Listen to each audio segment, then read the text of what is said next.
হাই everybody, এটা বিশেষ কথা আপোনালোকক ক'বৰ কাৰণে আজি অনলাইন আহিলোঁ, ভিডিঅ' এটা বনালোঁ।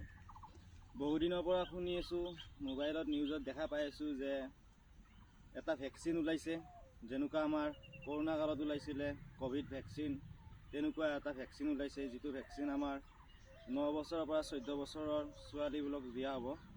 আৰু শুনিছোঁ এই ভেকচিনটো যেতিয়া লেব টেষ্ট কৰিছিলে, বনোৱা হোৱাৰ পিছত বহুত এনেকুৱা সৰু ছোৱালী লৈ কিনে টেষ্ট কৰিছিলে আৰু সেই ছোৱালীবিলাক মাৰাত্মক বেমাৰত ভুগিছে আৰু কিছুমান মৃত্যু হৈছে। গতিকে আমাৰ এতিয়া ভাৰতবৰ্ষত এই ভেকচিনটো খুব সোনকালে দিব বুলি শুনি আছোঁ।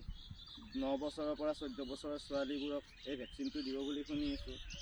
এই ভেকচিনটো দিলে হেনো ছোৱালীবোৰৰ বিশেষ ক্ষতি হ'ব পাৰে, ছোৱালীবোৰ নানান ধৰণৰ মাৰাত্মক ৰোগত ভুগিব পাৰে বা মাতৃহীনতা ক্ষমতা হেৰাব পাৰে, এনেকুৱা ধৰণৰ ক্ষতি হ'ব পাৰে। গতিকে আপোনালোকক সজাগ হ'বৰ কাৰণে অনুৰোধ কৰিছোঁ, যাতে এই ভেকচিনটো ছোৱালীবোৰক দিয়াৰ পৰা নিজকে বচাই আপোনালোকে সজাগ হয়। যিকোনো ভেকচিন বা যিকোনো মেডিচিন, এনেকুৱা ইনজেকশ্যন আপোনালোকৰ ছোৱালীৰ জীৱনটো ধ্বংস কৰি পেলাব পাৰে। যিহেতু সেই ছোৱালীজনী মোৰ ভণ্টিও হ'ব পাৰে, আপোনাৰ ছোৱালী, আপোনাৰ ভণ্টি, যিকোনো হওক, আমাৰ ভৱিষ্যত তেওঁলোকেই হয়। গতিকে যাতে আপোনালোকে ৰাইজে সজাগ হয়, এই ভেকচিনটো নিজৰ ছোৱালী যদি বা ভণ্টি কেতিয়াবা যদি দিবৰ কাৰণে ওলায়, এই ভেকচিনটো যাতে দিব নিদিয়ে, তাৰ কাৰণে আপোনালোকক অনুৰোধ কৰিছোঁ।